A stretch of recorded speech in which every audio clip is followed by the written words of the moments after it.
सुमनसवन्दित सुन्दरि माधवि चन्द्र सहोदरि हेममयि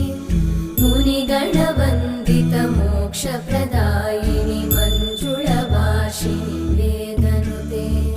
पङ्कजवासिनि देवसुपूजित सद्गुणवर्षिणि शान्ति